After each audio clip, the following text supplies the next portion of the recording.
Good morning बच्चों, good morning. आज है मैग्नेटिज्म एंड मैटर का लेक्चर 5। 4 लेक्चर में कुछ प्रॉपर्टीज को हमने देखा था, जैसे ससेप्टिबिलिटी, रिलेटिव परमिएबिलिटी, और उसके आधार पे डिफरेंट तरह के मैग्नेटिक मटेरियल्स को कैटेगराइज करने की कोशिश की थी।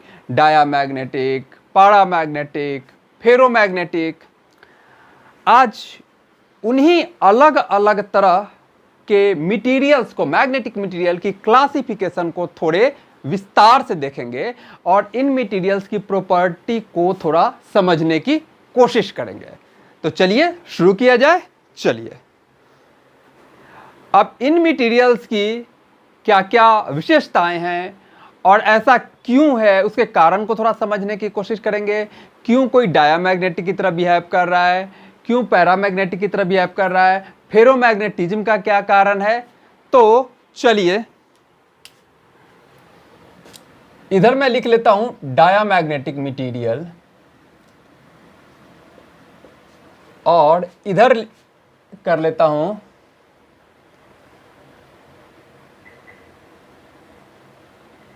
पैरामैग्नेटिक। फेरोमैग्नेटिक की चर्चा थोड़ी बाद में करेंगे, कारण कि उसमें जो स्पेशल प्रॉपर्टी आ जाती है उसको थोड़ा हम अलग से, डोमेन वाली जो कहानी आ जाती है तो उसको थोड़ा अलग से समझने की कोशिश करेंगे। अभी इन दोनों की थोड़ी हम रिलेटिव स्टडी करते हैं। ओके, तो डायामैग्नेटिक मटेरियल हम किसे कहते थे, थोड़ी चर्चा पिछले क्लास में भी हुई है। डायामैग्नेटिक मटेरियल वो सब्सटेंस हैं जिनके अंदर अपना परमानेंट एटॉमिक डाइपोल मोमेंट नहीं होता। कहने का मतलब कि किसी इंडिविजुअल एटम का नेट डाइपोल मोमेंट 0 हो जाता है। अब देखिए, एटम बना हुआ है इलेक्ट्रॉन से। इलेक्ट्रॉन की मूवमेंट के कारण उसमें डाइपोल मोमेंट है। हालांकि डाइपोल मोमेंट के कुछ और भी कारण आए थे उनकी, जैसे न्यूक्लियस का भी अपना, न्यूक्लियस के कारण भी थोड़ा कंट्रीब्यूट होता है, पर उन सबों का फैक्टर इतना कम है कि मेन हम इस ऑर्बिटल मोमेंट को ही लेते हैं।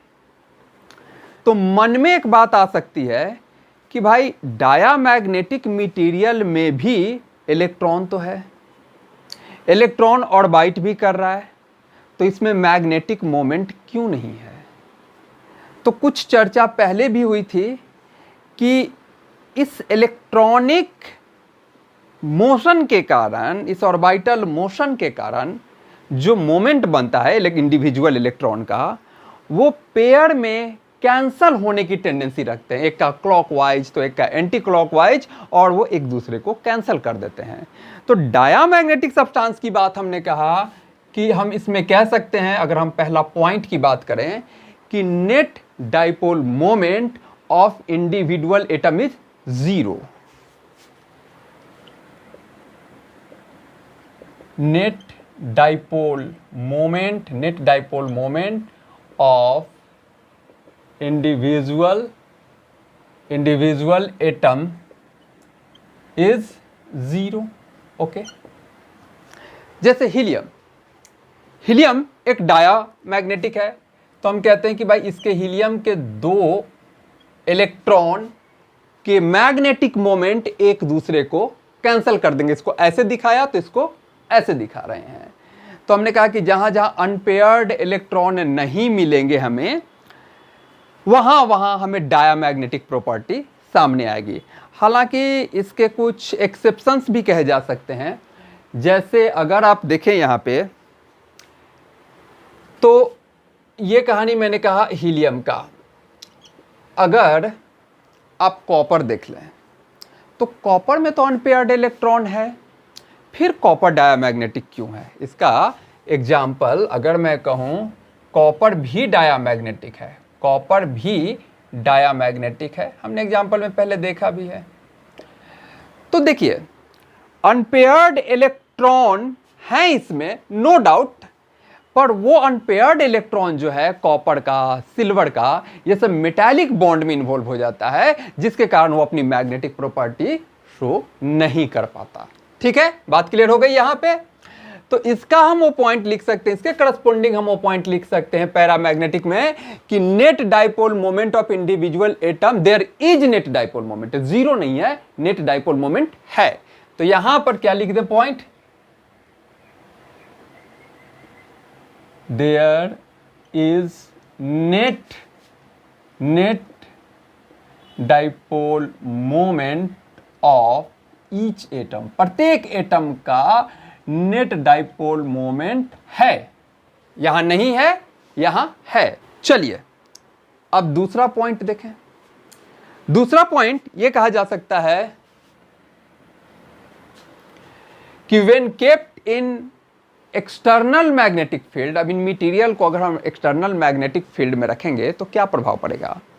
तो हम डायामैग्नेटिक की बात करें तो हम कहेंगे when kept in external magnetic field, में इसे बी एक्सटर्नल वेक्टर से कह रहा हूं कि external magnetic field, when kept in external magnetic field, तो क्या होगा, दीज सब्सटेंसेस मतलब diamagnetic induces magnetic moment in a direction opposite to the applied field. और तभी याद कीजिए ससेप्टिबिलिटी निगेटिव आई थी, in a direction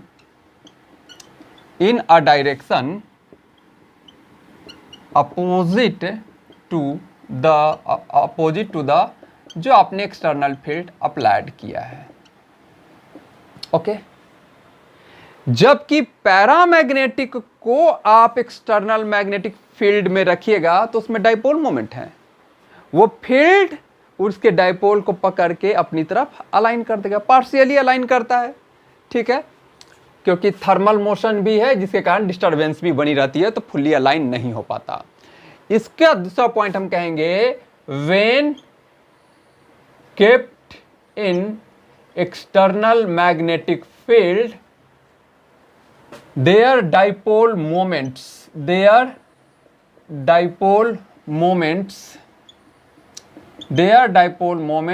get aligned along the field। बात समझ में आ रही कि भाई डाइपोल है तो फील्ड में लाएंगे तो डाइपोल पकड़ के अलाइन कर देगा, सिंपल सी बात है। लेकिन इसमें क्या वजह है भाई, इसमें तो कोई डाइपोल नहीं है, तो आखिर इसमें कहानी क्या होता है, मैग्नेटिक मोमेंट अपोजिट डायरेक्शन में क्यों इंड्यूस हो जाता है। तो देखिए अगला चैप्टर इलेक्ट्रोमैग्नेटिक इंडक्शन में आप पढ़िएगा एक लेंज लॉ, जो कहता है कि अगर कोई किसी चेंज की वजह से कोई चीज प्रोड्यूस हो रहा है, तो जो प्रोड्यूस हो रहा है, जो अफेक्ट है, वो चेंज करने वाले को, मतलब उस चेंज को ही निगेट करता है। थोड़ा सा फिर से समझाने की कोशिश करता हूं। जैसे इसमें इंडक्शन आया, इंडक्शन क्यों आया, फील्ड में लाने की वजह से, यानी फील्ड कॉज है और इंडक्शन अफेक्ट है। तो अफेक्ट दैट इज जो इंडक्शन है अपने cause that is magnetic field को ही अपोज करेगा, ये कहना चाह रहा है ये, ठीक है। अब इस अपोज का जो वजह है उसको आप ऐसे समझ सकते हैं। अभी हीलियम की बात हमने करी थी कि हीलियम के एटम में नेट डाइपोल मोमेंट 0 है। क्यों? पेयर में इलेक्ट्रॉन है और पेयर में कैंसिल होने की टेंडेंसी रखते हैं, स्पिन एंटी स्पिन एक दूसरे को कैंसिल करने की टेंडेंसी रखते हैं। ओके, ये फील्ड क्या करता है, फील्ड इसके स्पिन मोशन को अफेक्ट करता है। इसके जैसे 2 इलेक्ट्रॉन है हीलियम में, तो दोनों का अपोजिट स्पिन है, तो एक स्पिन जो फील्ड के डायरेक्शन में मोमेंट दे रहा है वो सबसाइड हो जाता है, उसकी स्पीड घट जाती है, और जो फील्ड के अपोजिट डायरेक्शन में जिसका मैग्नेटिक मोमेंट है वो स्पिन बढ़ जाता है, वो एक्सीलरेट कर जाता है। मतलब वो स्पिन जिसकी वजह से मैग्नेटिक मोमेंट उस एक्सटर्नल फील्ड की डायरेक्शन में आता, वो स्पिन डाउन हो जाता है। यानी ये जो मैग्नेटिक फील्ड है, जिस मैग्नेटिक फील्ड में आप डायामैग्नेटिक मटेरियल को लाए हो, वो जो एक्सटर्नल मैग्नेटिक फील्ड इसके इलेक्ट्रॉन के स्पिन मोशन को अफेक्ट कर देता है। अब ये अफेक्ट कैसे होता है, कितना होता है, ये हमारे प्रेजेंट सिलेबस से बाहर की बात है, क्योंकि ये सारी बातों का एक्सप्लेनेशन करने के लिए हमें कहीं ना कहीं क्वांटम मैकेनिक्स की जरूरत पड़ती है, जो कम से कम हमारे इस लेवल में नहीं है, इसलिए हम उसमें नहीं जाएंगे। बस हम ये जान लेंगे कि ऐसा होता क्यों है। तो spin motion of electron gets affected by the external field, सिर्फ इतना हम जानेंगे। इसका कॉज में अगर हम लिख दें spin motion of electron gets affected by external field। और इस स्पिन मोशन के अफेक्ट हो जाने के कारण कहीं कहीं इसके कुछ एक्सेप्शंस भी आ जाते हैं। कहीं मोस्टली जगह जो हमने देखा, ये स्पिन मोशन निगेटिवली अफेक्ट हो रहा है, यानी फील्ड को और घटा रहा है एक तरह से। When kept in B external, these substances induce magnetic moment in a direction opposite to the field usually। पर कहीं कहीं ये फील्ड को सपोर्ट भी कर देता है, जिसकी वजह से जो सब्सटेंस डायामैग्नेटिक होने चाहिए थे, जिसमें अनपेयर्ड इलेक्ट्रॉन नहीं था, वो भी पैरामैग्नेटिक हो जाते हैं। जैसे वो एक्सेप्शन की कैटेगरी यहां मिलेगी। एक्सेप्शन की कैटेगरी अगर आप देखेंगे तो इस यहां पर मैं लिख दे रहा हूं, मैग्नीशियम, कैल्शियम में कोई अनपेयर्ड इलेक्ट्रॉन नहीं है, तो होना चाहिए था इसे डायामैग्नेटिक, पर ये आगे उछल के महाराज पैरामैग्नेटिक कैटेगरी में। वजह यही कि इनका स्पिन मोशन इस बार अपोज करने के बजाय सपोर्ट कर दे रहा था फील्ड को। क्लियर बात?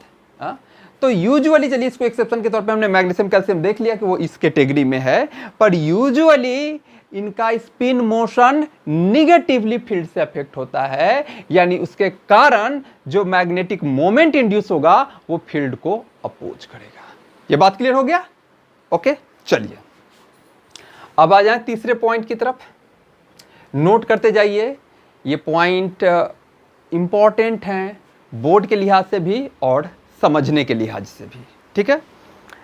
तीसरा पॉइंट देखिए, इसने फील्ड को निगेटिवली अफेक्ट किया है, तो इन मटेरियल के अंदर एक्सटर्नल फील्ड लाइन की डेंसिटी यानी नेट फील्ड लाइंस कहें तो लेस डेंस हो जाएंगे, जबकि यहां वो बढ़ जाएंगे। सिंपल सी बात है। ओके, तो लिखें magnetic field intensity, magnetic field intensity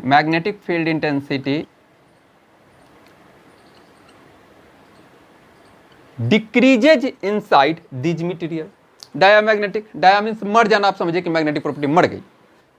paramagnetic में हम क्या लिखेंगे कि मैग्नेटिक फील्ड इंटेंसिटी इंक्रीजेज, बस मैग्नेटिक फील्ड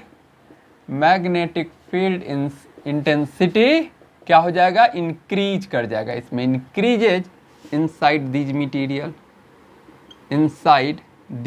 मटेरियल, यानी हम इसको ऐसे समझ सकते हैं, यानी अगर आप पिक्चर से समझना चाहें तो ये कहानी ऐसे हो सकती है कि एक डायामैग्नेटिक मटेरियल है, डायामैग्नेटिक मटेरियल के अंदर फील्ड की इंटेंसिटी घट जाती है, तो ये जो फील्ड लाइंस आ रहे थे इनको हल्का ये रिपेल कर देगा, ये फील्ड लाइंस को ये हल्का रिपेल कर देगा अपने से, राइट।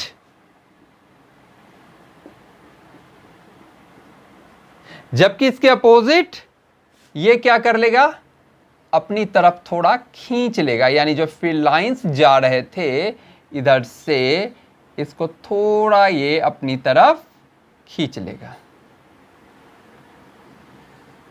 थोड़ा ये अपनी तरफ खींच लेगा। ओके, तो अगर आप देखेंगे यहां पर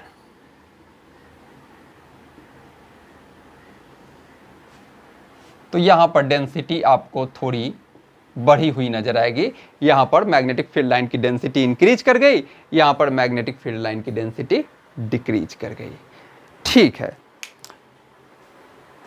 पॉइंट्स को नोट कर लिया, इतने पॉइंट्स को मिटाया जाए। क्लियर, चलिए मिटाता हूं। ओके, तो क्या मैग्नेटिक फील्ड लाइंस की इंटेंसिटी डायामैग्नेटिक में घट गई थी, पैरामैग्नेटिक में बढ़ गई थी।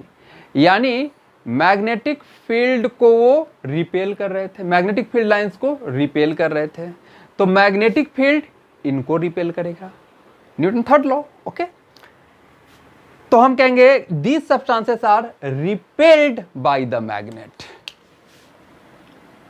चौथा पॉइंट बन जाएगा, 3 पॉइंट हमने लिख लिया। दीज सब्सटेंसेस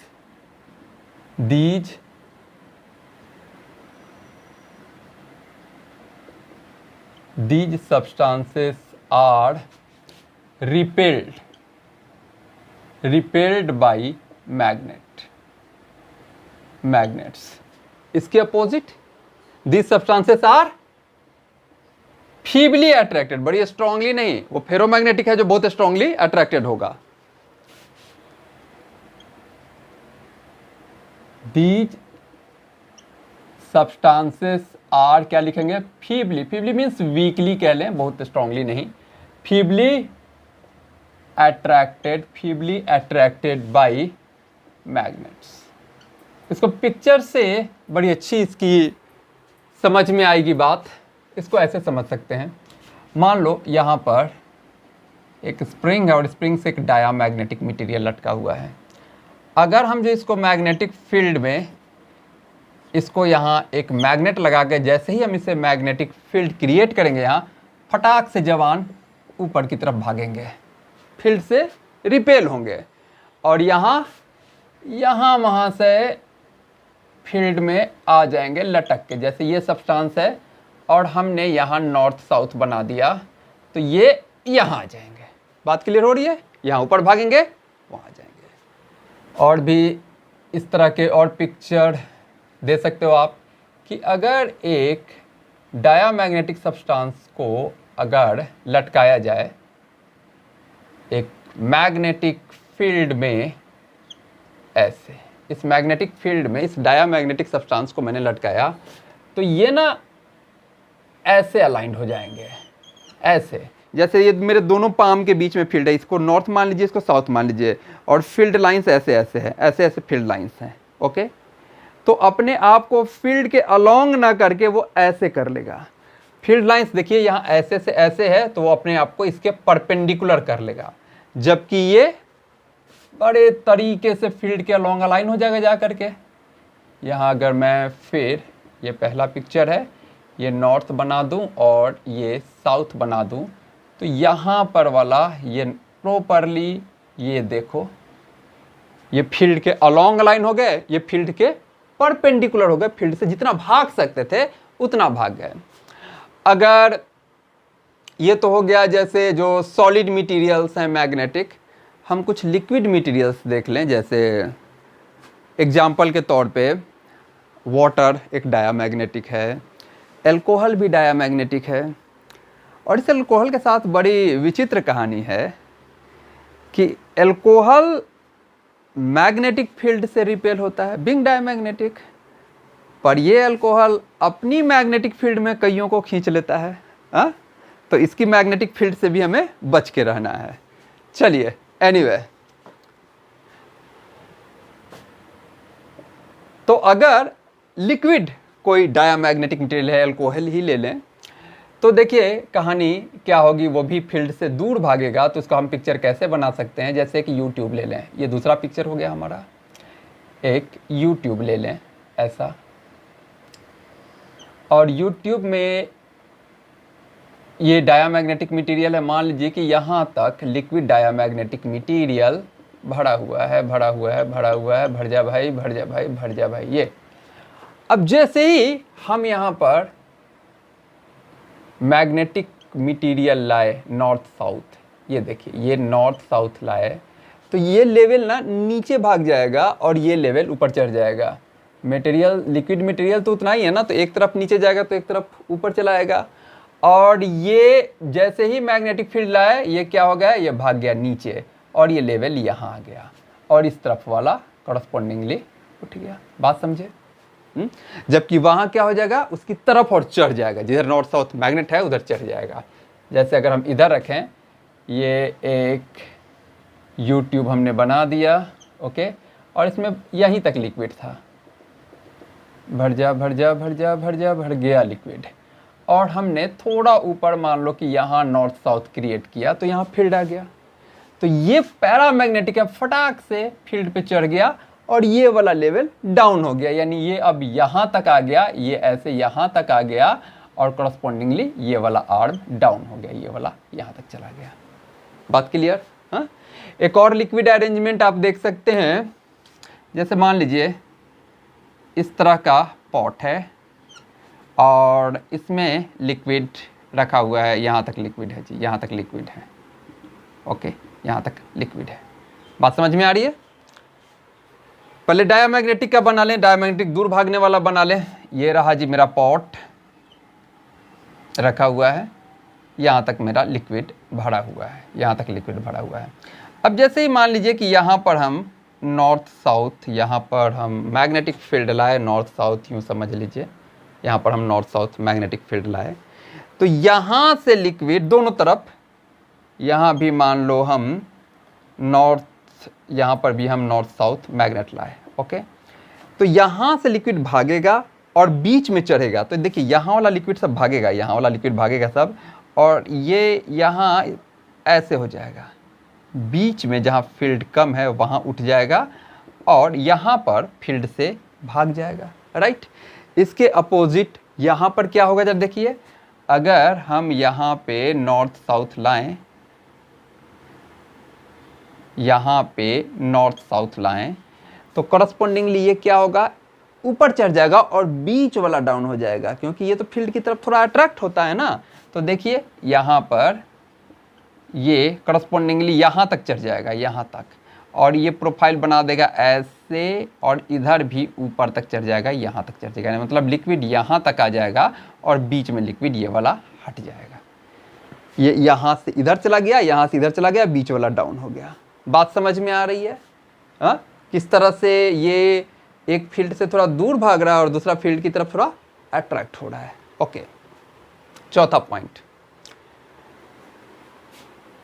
पांचवा पॉइंट हम दे सकते हैं, इसी से मिलता जुलता कह लीजिए, कि when they are kept in non uniform external field, तो डायामैग्नेटिक जो होगा वो उस नॉन यूनिफॉर्म फील्ड का जो वीकर फील्ड होगा उधर की तरफ जाएगा। नॉन यूनिफॉर्म फील्ड है तो कहीं स्ट्रॉन्ग है कहीं वीक है, तो डायामैग्नेटिक की टेंडेंसी तो है दूर भागने की, तो वो वीकर फील्ड की तरफ जाएगा, और पैरामैग्नेटिक जो उस फील्ड का स्ट्रॉन्गर पार्ट है उधर जाएगा। तो इसको भी हम पॉइंट में इसी से मिलता जुलता लिख दिए, 5 पॉइंट दे दीजिए कि इन non uniform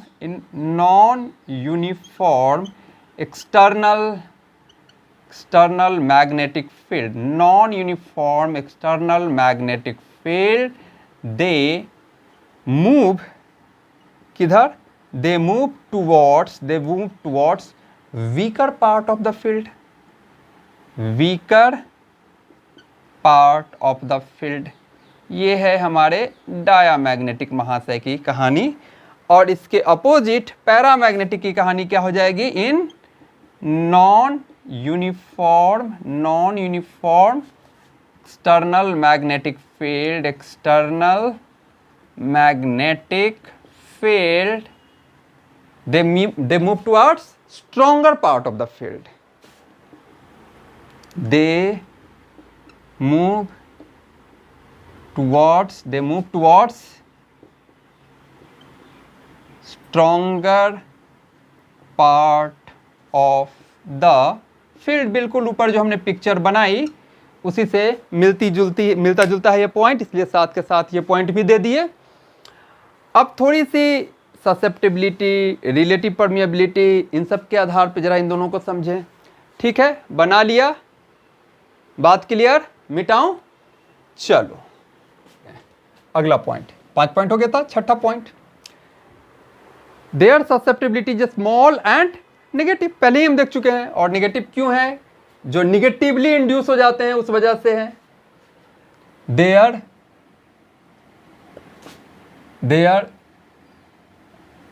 susceptibility is small and क्या? Negative, small and negative. उसका their susceptibility is small and positive. Their susceptibility is small and positive, small and positive. जैसे कितनी इसकी 10 टू द पावर -5 ऑर्डर में होती थी बिस्मथ की, जैसे बिस्मथ का फॉर एग्जांपल ले लें तो कितना था? -1.66 इंटू 10 टू द पावर -5। इसका एल्यूमिनियम ले लें तो क्या था, याद करो, एल्यूमिनियम का था आपका 2.3 into 10 to the power 5 positive, 10 to the power -5। Small and negative, small and positive. तो करस्पोंडिंगली रिलेटिव परमिएबिलिटी क्या हो जाएगा? Their relative permeability is less than 1, क्योंकि रिलेटिव परमिएबिलिटी क्या होता है? 1 प्लस साई, और साई अगर स्मॉल निगेटिव है तो वो 1 से कम कर देगा, लेस देन 1 हो जाएगा। Their relative permeability, relative permeability is less than 1, quite obvious, less than 1, क्योंकि आपका म्यू आर होता है 1 प्लस साई और ये निगेटिव है तो इसको 1 से कम कर देगा, म्यू आर आपका हो गया लेस देन 1, जबकि इसका स्लाइटली ग्रेटर देन 1 आ जाएगा। Their relative permeability is clear, कोई नई बात तो है नहीं, सब मिलते जुलते पॉइंट। ससेप्टिबिलिटी से पकड़ा गया, relative permeability is slightly greater than 1 हो जाएगा, स्लाइटली ग्रेटर देन 1 हो जाएगा, म्यू आर 1, स्लाइटली ग्रेटर, बहुत ज़्यादा नहीं, क्योंकि ये वैल्यू बहुत ज़्यादा तो है नहीं। ओके, 8वां पॉइंट कह सकते हैं कि इसकी ससेप्टिबिलिटी का डिपेंडेंस टेम्परेचर पे, हालांकि वो हम क्यूरी लॉ में अलग से फिर से विशेष तौर पे पढ़ेंगे, पर यहाँ तक डिफरेंस पॉइंट बनाने के लिए हम उसे ले सकते हैं कि इनकी जो ससेप्टिबिलिटी होती है टेम्परेचर पर डिपेंड ही नहीं करती। अरे भाई, टेम्परेचर पर क्या डिपेंड करेगा? कोई इसके पास है मैग्नेटिक मोमेंट अलाइन होने को? अलाइन होने को ही नहीं है तो भला उसका थर्मल मोशन क्या बिगाड़ेगा? पहले ही से अलाइन नहीं है वो, तो इसकी ससेप्टिबिलिटी टेम्परेचर पे डिपेंड नहीं कर रही है, और इसकी टेम्परेचर पे डिपेंड करेगी, क्योंकि अलाइनमेंट को खराब करेगी टेम्परेचर। चलो, तो ससेप्टिबिलिटी इसका does not depend on temperature, flat graph आ जाएगा, टेम्परेचर पर डिपेंड नहीं करता है। मान लो इधर आप ससेप्टिबिलिटी लेते हो और इधर आप टेम्परेचर लेते हो, बिल्कुल फ्लैट आ गया, ना कम ना बेसी। ओके, और यहाँ पे क्या हो जाएगा? ससेप्टिबिलिटी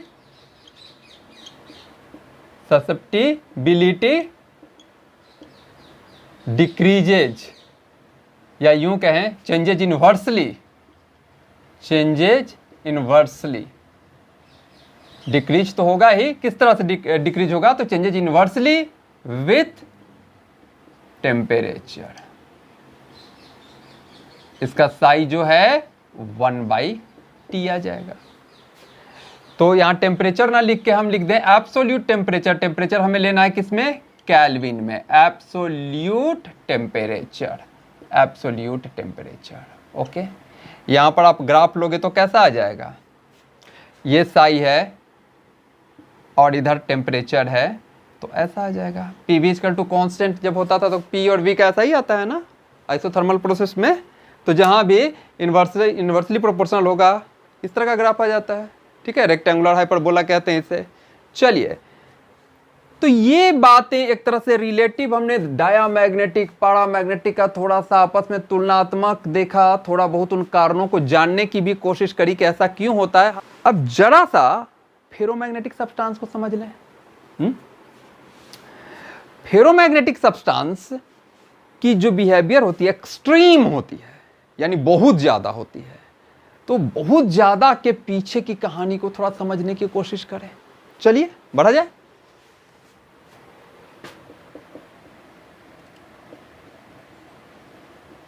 फेरोमैग्नेटिक सब्सटेंस, और इस प्रॉपर्टी को हम क्या क्या कह देंगे? फेरोमैग्नेटिज्म। फेरोमैग्नेटिज्म जो ये शो करता है। यहां पर क्या होता है भाई, इनके पास भी अपना एटॉमिक डाइपोल मोमेंट होता है पैरामैग्नेटिक की ही तरह। They have net atomic dipole moment होता है। ओके, तो चलिए, नेट डाइपोल मोमेंट तो पैरामैग्नेटिक में भी है और नेट डाइपोल मोमेंट हम कह रहे हैं कि फेरोमैग्नेटिक में भी है। तो अलग बात क्या है? अलग बात यह है कि दे गेट स्पॉन्टेनियसली और very strongly aligned along the field. क्या? दे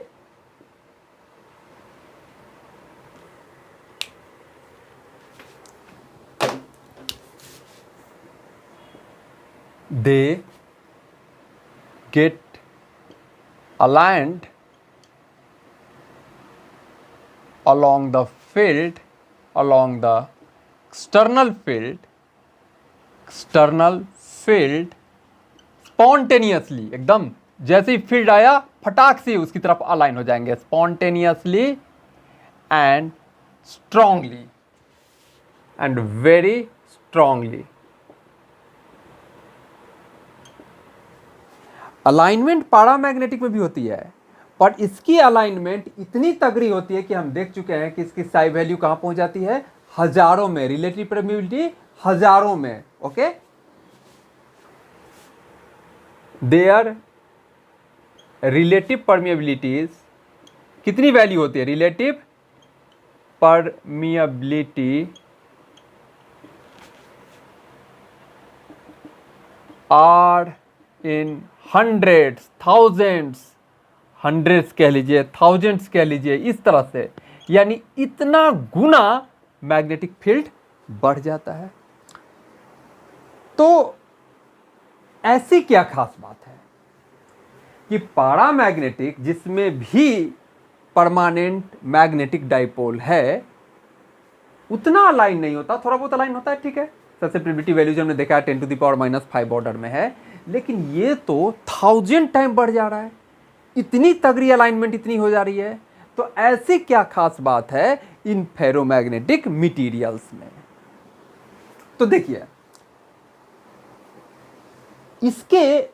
इसकी कहानी ही थोड़ी अलग है, किस तरह से ये अलाइन होता है। तो इसकी पीछे की जो कहानी है उसको समझने की कोशिश करते हैं। बेसिकली इन तरह का मटेरियल जो फेरोमैग्नेटिक मटेरियल है, इसमें पहले से ही इनके डोमेन्स बने होते हैं। अब डोमेन क्या होते हैं? डोमेन हो आप कह सकते हैं छोटे छोटे एरियाज आप कह सकते हैं, इसके छोटे छोटे वॉल्यूम्स आप कह सकते हैं, जिसमें कि एक तरह के डोमेन में, जैसे अगर मैं कहूँ ये डोमेन, तो ये डोमेन में सब एक ही तरफ है, इसमें इधर ही है, इसमें इधर है तो सारे के सारे इधर ही हैं, इसमें इधर है तो इधर ही है। यानी किसमें इसके जो डाइपोल्स हैं ना वो आपस में इंटरेक्ट करते हैं और सेम डायरेक्शन वाले डाइपोल एक साथ आ जाते हैं। कुछ उसी तरह से समझ लो कि जैसे कॉलेज में नया एडमिशन होता है और मान लो 700 लोगों का बैच है, तो 700 बच्चे इकट्ठे एक क्लास में आए, अलग अलग एक। अब उन 700 बच्चों में से जो लाइक माइंडेड बच्चे होंगे 5-5, 10-10, 10-10, वो अपना अपना ग्रुप बना लेते हैं। तो वैसे ही इनके डाइपोल्स इंटरैक्ट करके जो सिमिलर डायरेक्शन वाले डाइपोल्स हैं वो इकट्ठे एक एक साथ एक एक डोमेन में आ जाते हैं। तो ये इस तरह से किसी में ऐसे, किसी में ऐसे, किसी में ऐसे, इस तरह से डोमेन में वो अरेंज हो जाते हैं इनमें। और वो डोमेन का साइज, इसको थोड़ा सा अगर मैं और समझने के लिए इसको और छोटा सा सिस्टमैटिक बना लूँ तो मान लो, हालांकि डोमेन्स जो होते हैं वो तो लाखों में जिगजैग जिगजैग जिगजैग जिगजैग, लेकिन थोड़ा सा बेटर प्रेजेंटेशन के लिए सिर्फ हमने इसे ऐसे बना लिया कि भाई इसमें डोमेन, इसके जो इस वाले डोमेन में है वो मैग्नेटिक मोमेंट ऐसे हैं, इसमें ऐसे हैं, इसमें ऐसे हैं और इसमें ऐसे हैं। ओके, अब जैसे ही इस मटेरियल को आप एक्सटर्नल मैग्नेटिक फील्ड में रखोगे तो दो कहानी होगी। मान लो कि फील्ड का डायरेक्शन ऐसे है, तो यहाँ दो कहानी होगी। पहला डोमेन एनलार्जमेंट और दूसरा डोमेन अलाइनमेंट। तो देखिए, ये डोमेन इनलार्जमेंट, डोमेन ग्रोथ कह लीजिए या इसी को बोलेगा इनलार्जमेंट, ग्रोथ या इनलार्जमेंट। मतलब ये मैग्नेटिक फील्ड इधर की तरफ है तो आप देखिए ये डोमेन का मोमेंट इससे मैच कर रहा है, तो इस डोमेन का एरिया काफ़ी बढ़ता जाएगा और दूसरे का कम पड़ता जाएगा इसके प्रभाव में आकर के। यानी यहाँ कहानी हो जाएगी अब ऐसे, यही जो चीज़ थी ये अपना एरिया बढ़ा के कर लेगा इतना और दूसरे का एरिया छोटा छोटा हो जाएगा। यानी ये वाली, क्योंकि ये इसी डायरेक्शन में मैग्नेटिक फील्ड था, मैग्नेटिक फील्ड इस डायरेक्शन में था, तो ये वाला डोमेन का एरिया बढ़ गया, हम कह रहे हैं डोमेन एनलार्ज में हो गया। और बाकी जो दूसरे वाले थे वो एरिया थोड़ा घट गया और एकदम अपोजिट वाला तो बिल्कुल ही छोटा हो गया। ये देखिए, क्लियर? इसको हमने क्या कहा, डोमेन इनलार्जमेंट या डोमेन ग्रोथ। और जो दूसरी कहानी होगी वो डोमेन अलाइनमेंट। डोमेन अलाइनमेंट की मतलब जो दूसरे वाले भी डोमेन हैं उसमें उसके भी मैग्नेटिक मोमेंट फील्ड की तरफ थोड़ा अलाइन होंगे, पूरा तो नहीं पर थोड़ा अलाइन होंगे, और दोनों मिला के कंबाइंड इफेक्ट काफ़ी ज़्यादा हो जाता है। जैसे ये जो हमने बनाया, ये पहले डोमेन तो ये वाला डोमेन तो पहले ही बढ़ चुका है, तो वो तो बढ़ ही गया और इसमें फील्ड के अलॉन्ग जो थे वो तो हैं ही हैं, ठीक है। ये वाला डोमेन तो पहले ही बढ़ चुका है और जो दूसरे वाले ये डोमेन भी थोड़ा थोड़ा फील्ड की तरफ अलाइन हो जाएंगे। मतलब ये मान लो ऐसे था तो अब ऐसे ऐसे हो गया, ये नीचे था तो ये ऐसे ऐसे हो गया, जो बिल्कुल भी अपोजिट था वो थोड़ा सा वो भी चेंज हो गया। तो ये डोमेन अनलार्जमेंट ए और डोमेन अलाइनमेंट दोनों मिलकर कंबाइंड इफेक्ट ये हो जाता है कि इसमें मैग्नेटाइजेशन बहुत ज़्यादा हो जाती है, बहुत तगड़ी मैग्नेटाइजेशन हो जाता है, और तभी इसकी ससेप्टिबिलिटी वैल्यू आपको 10³ ऑर्डर्स में पहुंच जाता है, ऐसे 500, 1000 इस तरह की वैल्यूज में आ जाती है। अब ये जो डोमेन थियरी है तो ये ऐसा एग्जिस्ट क्यों करता है इस तरह के मटेरियल में, तो फिर ये वही कहीं ना कहीं इसकी बेसिक चली जाती है क्वांटम की तरफ, जिसको फॉर द टाइम बिंग हम नहीं करेंगे, नहीं जाएंगे उसमें, क्योंकि वो हमारे प्रेजेंट सिलेबस का पार्ट नहीं है। चलिए, बात यहां तक क्लियर है। अब इस डोमेन अलाइनमेंट को और अच्छे से समझने के लिए हम इस पे बेस्ड एक न्यूमेरिकल लेते हैं। क्वेश्चन, हम एक फेरोमैग्नेटिक सब्सटेंस ले लेते हैं, मान लो आयरन ले लिया, और आयरन के इस सैंपल में मुझे दे रखा है कि जो डोमेन बने हुए हैं उस डोमेन का साइज है माइक्रोमीटर। दे रखा है ये कि जो डोमेन का साइज है वो आप ले सकते हैं माइक्रोमीटर में है, 1 माइक्रोमीटर। ओके, यानी छोटे छोटे आप क्यूब की तरह मान लें, ऐसे ऐसे बिल्कुल सिमेट्रिक तो नहीं होते हैं, लेकिन फिलहाल इसको हम अप्रोक्सीमेट 1 माइक्रोमीटर के क्यूब टाइप हम मान सकते हैं। ओके, आयरन का आप जानते हो एटॉमिक वेट कितना होता है, 56 ग्राम। इसके डोमेन में डाइपोल्स हैं, राइट, ओके।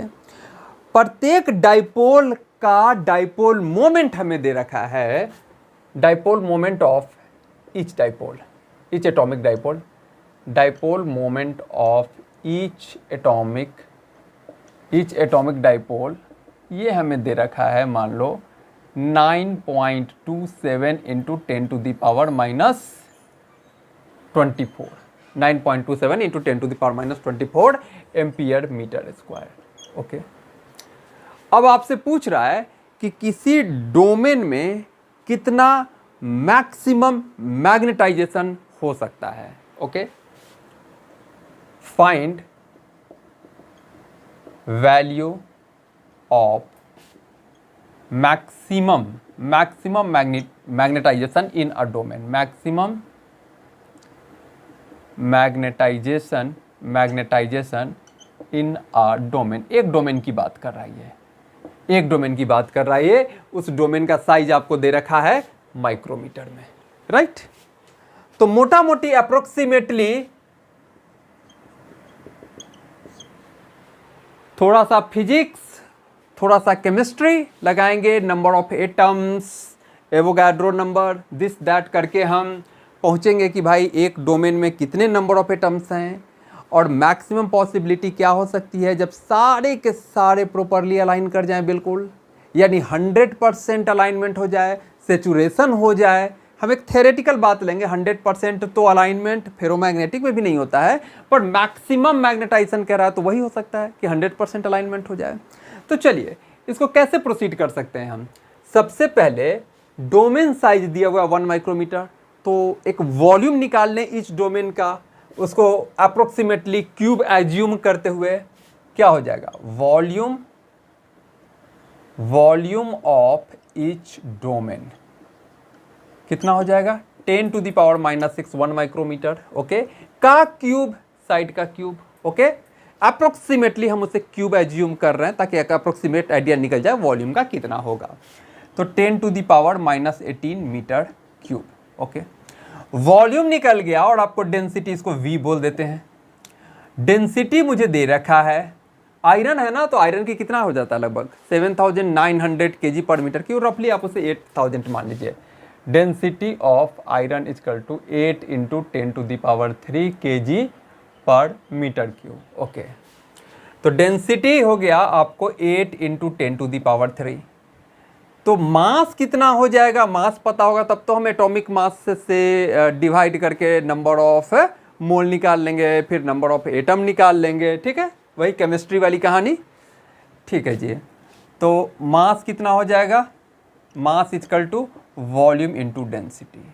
कितना है वॉल्यूम आपका, 10 टू द पावर माइनस 18, और डेंसिटी कितना है, 8 इंटू 10 टू द पावर 3, कितना हो गया, 8 into 10 to the power minus 15। ये आ गया आपका मास। तो मास ये सब एसआई में लेके चले हो तो यहाँ आ गया केजी पर। एटॉमिक वेट इसका दे रखा है ग्राम में, तो इसको हम ग्राम में कन्वर्ट कर लेते हैं, यानी 8 into 10 to the power minus 12 gram. तो ग्राम बाई ग्राम करना आसान होगा, निकाल लें number of atoms, number of atoms निकलेगा तब तो पता चलेगा कि कितना टोटल मैग्नेटिक मोमेंट हो सकता है। नंबर ऑफ एटम के लिए क्या करोगे, मास बाई मॉलिक्यूलर मास, यही कीजिएगा ना, मास बाई मॉलिक्यूलर मास। कितना मास आपने निकाला, एक डोमेन का मास कितना आ गया, 8 into 10 to the power minus 12 gram, और मॉलिक्यूलर मास कितना है, 56 ग्राम, 56 ग्राम, 8 सते 56, यानी 1/7 गुना 10 टू द पावर माइनस 12 आ गया जी। ये आ गया आपको number of, sorry number of atoms में कहाँ पहुँच गया जी, डायरेक्ट नंबर ऑफ, अभी आप आइए नंबर ऑफ मोल्स में आइएगा ना, weight upon molecular weight, number of moles. अब आएंगे नंबर ऑफ एटम्स में, क्या करें, नंबर ऑफ मोल्स जो निकला इनटू अवोगाड्रो नंबर। तो चलिए नंबर ऑफ मोल्स आप कितना ला चुके हो जी, 1.1/7 into 10 to the power minus 12 number of moles. और एक मोल में कितने होते हैं, 6.023 into 10 to the power 23, famous Avogadro number. तो नंबर ऑफ 6.023 को ले लेते हैं रफली 6 ही ले लेते हैं, 6 × 10⁻23 कितना हो गया 6/7 × 10⁻12 10 22 1 21 10⁻11 काफी एटम्स देख लीजिए भाई। एक माइक्रो क्यूब जो 1 माइक्रोमीटर के क्यूब में नंबर ऑफ एटम्स देखिए किस ऑर्डर में है, 10⁻11 एटम्स हैं। ओके, और मैक्सिमम अलाइनमेंट क्या हो सकती है, सबके सब अलाइन हो जाए मैक्सिमम, तभी तो मैग्नेटाइजेशन होगा। नंबर ऑफ एटम्स निकाल, और हमें दे रखा है dipole moment of each atom.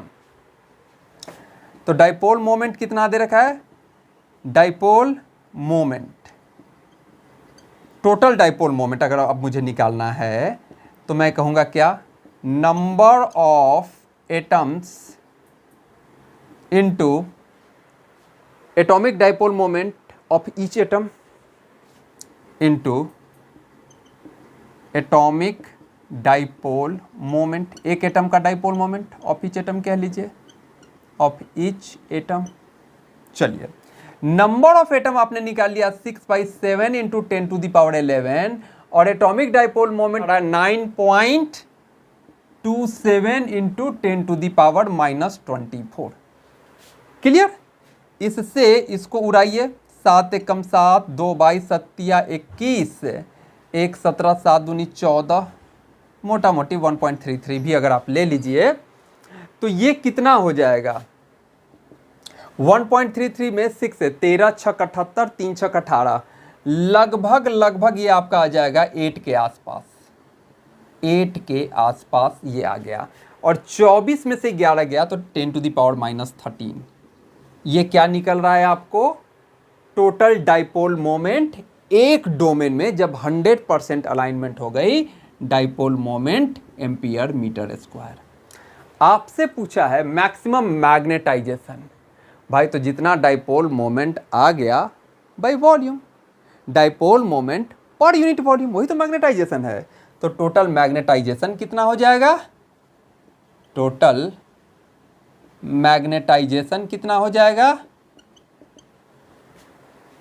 आपका टोटल डाइपोल मोमेंट निकाल लिया है आपने 10⁻13 डिवाइडेड बाय वॉल्यूम, और वॉल्यूम कितना निकाला है आपने का 10⁻18, 10⁻18, ये 10⁻18 ऊपर जाके 10⁻18 हो जाएगा, यानी हो जाएगा 8 × 10⁻13 इंटू पॉजिटिव में 10⁻18। 18 में से 13 गया कितना, 5। देखिए भाई देखिए, मैग्नेटाइजेशन 8 लाख उस छोटे से वॉल्यूम में। बात समझ में आ रही है कि कैसे 1000 times 500 times 1000 times magnetic field बढ़ जाता है। 1 माइक्रोमीटर में मैग्नेटाइजेशन हो गई 8 × 10⁵, 8 lakh ampere per metre. Clear, values एक आइडिया लगा कि कैसे इतनी हैवी मैग्नेटाइजेशन हो जाती है। चलिए 8 लाख हमने थोड़ा ज़्यादा आ गया क्योंकि हमने 100% मान ली, लेकिन ये बहुत ज़्यादा मैग्नेटाइजेशन होता है इन कंपैरिजन टू पैरामैग्नेटिक। अब इस चीज़ को आपने समझा कि किस तरह फेरोमैग्नेटिक सब्सटेंस में एक्सेप्शनली हाई मैग्नेटिक फील्ड हो जाता है डोमेन की वजह से। उसको हमने इस न्यूमेरिकल से फर्दर समझने की कोशिश करी। अब जरा इसके ससेप्टिबिलिटीज की हम पैरामैग्नेटिक और फिर बाद में फेरोमैग्नेटिक के भी जो टेम्परेचर पे डिपेंडेंस है उसको थोड़ा और समझने की कोशिश करते हैं। देखिए हमने पैरामैग्नेटिक वाले पॉइंट में ये चीज़ देख लिया था ना कि फॉर पैरामैग्नेटिक मटीरियल के लिए उसकी जो साई होती है, क्या हमने देखा था कि ससेप्टिबिलिटी टेम्परेचर के इन्वर्सली प्रोपोर्शनल है। टेम्परेचर बढ़ा, थर्मल मोशन बढ़ा, मैग्नेटाइजेशन घटा, ठीक है, बात क्लियर है। इसी प्रोपोर्शनलिटी को हटा के हमने लिख दिया यहाँ C। इस C को हमने कह दिया क्या, क्यूरी कांस्टेंट। उनके नाम पे जिन साइंटिस्ट ने इन्होंने दिया था पीए क्यूरी। सिंपल हम आपको इस पे अगर एक न्यूमेरिकल दें कि भाई एक पैरामैग्नेटिक सब्सटेंस है, मान लीजिए कि एल्युमिनियम ले लिया, ओके, ये मेरा रहा मैग्नेटिक सब्सटेंस, एल्युमिनियम हमने ले लिया। इसकी साई वैल्यू कितनी होती है? एल्युमिनियम की साई वैल्यू आपको 2.3 इंटू 10⁻⁻5। ये टेम्परेचर कितने पे? 27 डिग्री सेंटीग्रेड नॉर्मल टेम्परेचर पे ले लिया। ओके, तो क्वेश्चन पूछ रहा है कि इसकी साई वैल्यू क्या हो जाएगी जब हम इस टेम्परेचर को कर दें -73 डिग्री सेंटीग्रेड और कूल कर दें। जाहिर सी बात है मैग्नेटिक प्रॉपर्टी बढ़ेगी, साई की वैल्यू बढ़ेगी, इन्वर्सली प्रोपोर्शनल है, तो कितना हो जाएगा? सीधा सीधी इस फॉर्मूले पे देख लें। बस ये देखना है आपने कि ये एब्सोल्यूट टेम्परेचर, ये टी एब्सोल्यूट टेम्परेचर लेना है। केमिस्ट्री में जैसे कैसे 273 ऐड कर करके लेते हैं, तो वैसे ही यहाँ भी लेना है। हम क्या लिखेंगे भाई? साई प्रोपोर्शनल टू 1/t है। ओके, यानी नया साई डैश बाई पुराना psi equal to T dash ऊपर में टी, 1/t की इन्वर्सली प्रोपोर्शनल है। अब आपका जो T1 है कितना? 27 डिग्री सेंटीग्रेड। एब्सोल्यूट टेम्परेचर कितना हो गया? ये 273 + 27 दैट इज 300 केल्विन, राइट। और T2 है आपका -73 degree centigrade, that is 273 + -73। Okay, -73 है या यू कह लें 273 -73, तो ये हो गया 200 केल्विन। 300 केल्विन से 200 केल्विन कराया तो साई में कितना फर्क आ जाएगा? तो देखिए, psi dash equal to T/T dash into psi. T पहले कितना था आपका? 300 केल्विन। टी डैश कितना हो गया? 200। साई कितना था? एल्युमिनियम का टेबल में दे रखा है 2.3 इंटू 10⁻⁻5 गया, यानी कितने फैक्टर से बढ़ गया? 1.5 टाइम्स से बढ़ गया। 15 × 45, 5 4, 15 दूनी 30, 4 34, लगभग 3.45 इंटू 10⁻⁻5 हो गया। सिंपल, इस तरह का क्वेश्चन आ सकता है। ओके ओके ओके, अब इसी में थोड़ा सा और चेंज कर दें। इसी क्वेश्चन में हम कहते हैं ना कि मैग्नेटाइजेशन उतना ही ज़्यादा होगा जितनी स्ट्रॉन्ग मैग्नेटिक फील्ड में इसे रखा जाएगा। सही बात है। और जितना टेम्परेचर कम होगा, सही बात है। टेम्परेचर कम का हमने देख लिया, अब हम टेम्परेचर भी कम करें और मैग्नेटिक फील्ड भी बढ़ाएं, तो कंबाइंड इफेक्ट देख लेते हैं। इसी क्वेश्चन में थोड़ा सा चेंज कर देते हैं। हमने कहा कि भाई एक सब्सटेंस, एक पैरामैग्नेटिक सब्सटेंस है जिसकी मैग्नेटाइजेशन वैल्यू है 2 एम्पियर पर मीटर। किस पे? जब T1 आपका 27 डिग्री सेंटीग्रेड था और जब मैग्नेटिक फील्ड 5 टेस्ला था। अब बताइए कि अब मैग्नेटाइजेशन उसमें क्या होगा? I डैश क्या हो जाएगा नया, जब टेम्परेचर घटा के इतना कर दिए और साथ के साथ मैग्नेटिक फील्ड को भी बढ़ा के 5 टेस्ला से 10 टेस्ला कर दिए, तब क्या होगा? हम जानते हैं ना कि मैग्नेटाइजेशन प्रोपोर्शनल टू होगा जितनी तगड़ी फील्ड में रहेगा, और इनवर्सली प्रोपोर्शनल टू होगा टेम्परेचर के। ओके, यानी हम ये कह सकते हैं कि I dash by I is equal to B dash by T dash divided by I के, आई डैश के corresponding B dash by T dash और फिर आई के corresponding B by T, right. यानी B dash by T dash और नीचे से B dash by T dash और नीचे से इसको ले जाएं टी बाई बी कर दें। इसका मतलब कि बी डैश बाई बी और into T by T dash. Clear? B dash कितना हो गया बढ़ा करके 10, पहले कितना था 5, और टेम्परेचर पहले था 300, अब हो गया 200। कंबाइंड इफेक्ट आ गया। ये जो पहले किए थे और ये 5 दूना 10, ये 2 से ये 2 उड़ा, यानी 3 फैक्टर से बढ़ जाएगा। आई डैश क्या हो जाएगा? 3 टाइम्स ऑफ पहले जो मैग्नेटाइजेशन था, यानी 3 टाइम्स ऑफ पहले मैग्नेटाइजेशन कितना दे रखा है? 2 था, तो 3 इंटू 2 हो गया 6 एम्पियर पर मीटर। इस तरह का भी क्वेश्चन पूछा जा सकता है, एग्जाम में पूछा गया है, इनफैक्ट बात क्लियर हो गई। पैरामैग्नेटिक सब्सटेंस के ससेप्टिबिलिटी पे किस तरह की छोटे छोटे प्रॉब्लम आ सकते हैं देख लिया आपने। चलिए अब थोड़ा सा फेरोमैग्नेटिक सब्सटेंस के ससेप्टिबिलिटी पे थोड़ी चर्चा और। यहां पैरामैग्नेटिक को हटा करके मैं फेरोमैग्नेटिक सब्सटेंस की बात कर रहा हूं। फॉर फेरोमैग्नेटिक सब्सटेंस, तो फेरोमैग्नेटिक सब्सटेंस में तगड़ी मैग्नेटाइज होने की एबिलिटी है, सही, पर टेम्परेचर बढ़ाएंगे तो रैंडमाइजेशन भी बढ़ेगी, रैंडमाइजेशन बढ़ेगी तो मैग्नेटाइजेशन घटेगी। ओके ओके ओके, या यहां तक तो ये बात तो क्लियर है। तो एक ऐसा टेम्परेचर हम टेम्परेचर बढ़ाते गए तो एक ऐसा टेम्परेचर जिसमें फेरोमैग्नेटिक सब्सटेंस की फेरोमैग्नेटिक प्रॉपर्टी खत्म हो जाए और वो पैरामैग्नेटिक बन जाए, उस टेम्परेचर को हम कहते हैं क्यूरी टेम्परेचर। यानी उस टेम्परेचर के बाद that is no more paramagnetic, that is simply paramagnetic. Okay, तो क्या हुआ, यहां पर लिखिए क्यूरी टेम्परेचर। क्यूरी टेम्परेचर, तो आप सिंपल कह सकते हैं टेम्परेचर, और ये बात हो रही है फेरोमैग्नेटिक सब्सटेंस की, टेम्परेचर एट विच, वो temperature at which a ferromagnetic substance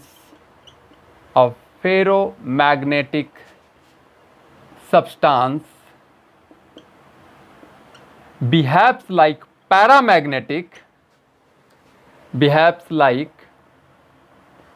paramagnetic, वो उस टेम्परेचर के बाद वो पैरामैग्नेटिक बन जाए, behaves like paramagnetic, is called Curie temperature. तो ये ऐसा भी नहीं कि बहुत कम होता है ये टेम्परेचर काफी ज्यादा होता है। ऐसा नहीं कि फेरोमैग्नेटिक सब्सटेंस को बस थोड़ा सा गर्म किया और वो पैरामैग्नेटिक बन जाएगा। तो कम से कम इस टेम्परेचर के बाद वो पैरामैग्नेटिक बन गया, और पैरामैग्नेटिक की ससेप्टिबिलिटी इन्वर्सली प्रोपोर्शनल होती है टेम्परेचर के साथ। ओके, वो जो पैरामैग्नेटिक सब्सटेंस की ससेप्टिबिलिटी इन्वर्सली प्रोपोर्शनल होती है टेम्परेचर को, उसको हम बोलते हैं क्यूरी लॉ। ओके, और ये कह रहा है कि नहीं, उस टेम्परेचर के बाद वो पैरामैग्नेटिक बन जाएगा। ओके, तो उसी क्यूरी लॉ में थोड़ा सा चेंज करके बन गया क्यूरी विश लॉ, CURIE, ये बन गया ये लॉ। ओके, ये उन फेरोमैग्नेटिक सब्सटेंस के लिए जो अब पैरामैग्नेटिक बन गए हैं। तो आप उनका साई लिखोगे 1/T, टी नहीं, ऑल टी के लिए नहीं, T माइनस TC। ये इस क्यूरी टेम्परेचर के बाद की बात है।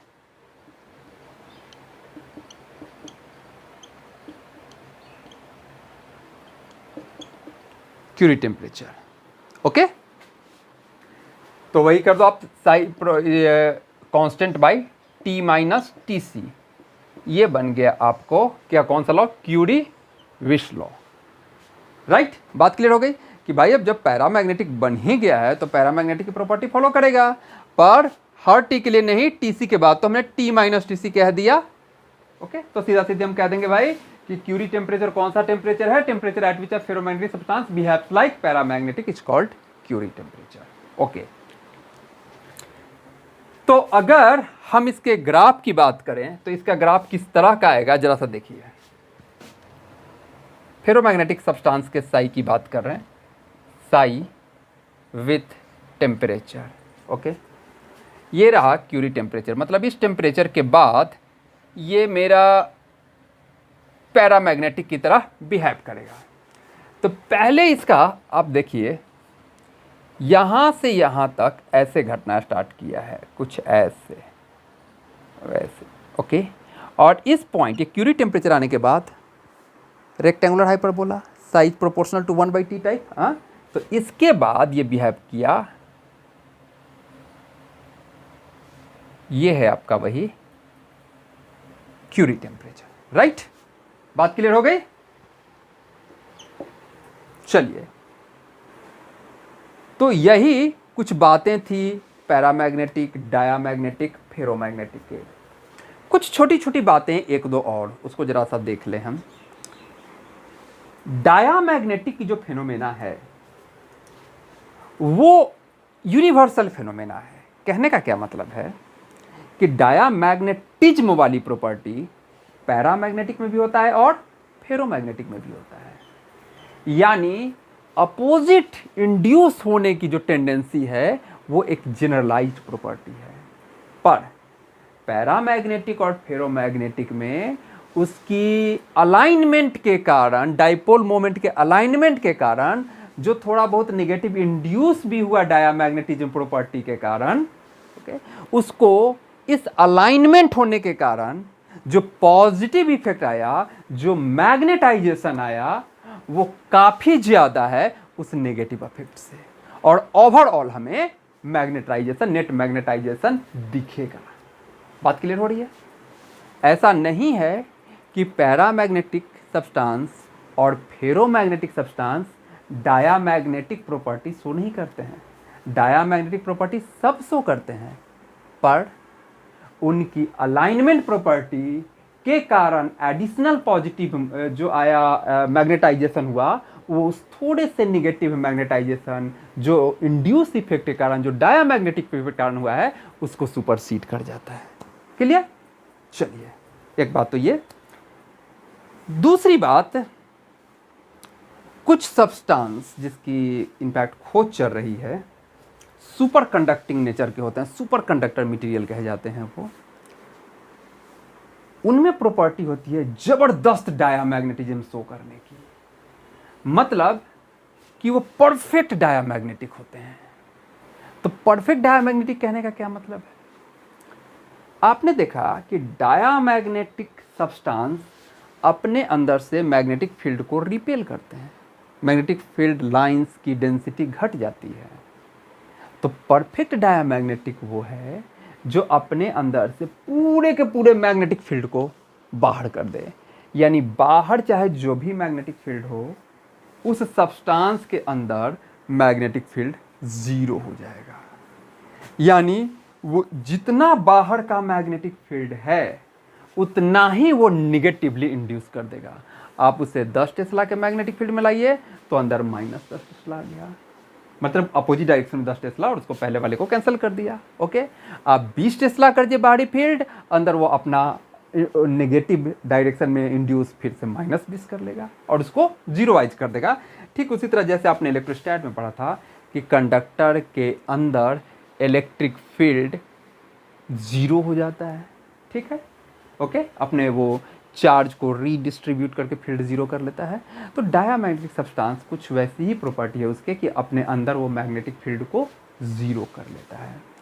पर नॉर्मली जो डायामैग्नेटिज्म की इस प्रॉपर्टी को पाने के लिए मटेरियल को काफ़ी सुपर कूल्ड करना पड़ता है। डायामैग्नेटिज्म की इस प्रॉपर्टी का यूज़ मैग्नेटिक लेविएशन ट्रेन को चलाने में किया जाता है। मैग्नेटिक लेविएशन ट्रेन पटरी से ऊपर चलती है, वो इलेक्ट्रोमैग्नेटिक इफेक्ट से पूरा लेविएट कर लेती है, पूरे ट्रेन को ही लेविएट कर ले। लेविएट करना मीन्स ऊपर उठा लेना। तो पटरी पे ऐसे रेंगती नहीं, उसमें चक्के नहीं होते, बल्कि इलेक्ट्रोमैग्नेटिक इफेक्ट से टॉर्क प्रोड्यूस होता है और उससे वो आगे बढ़ती है। इसलिए फ्रिक्शन बड़ी बहुत न के बराबर होती है, काफ़ी कम होता है और वो काफ़ी स्पीड से चलती है, up to 600 kilometre per hour, इस तरह से चलती है। ओके, और इस इफेक्ट को, मतलब अपने अंदर मैग्नेटिक फील्ड को जीरोवाइज कर लेने वाले इस इफेक्ट को हम कहते हैं मीसनर इफेक्ट।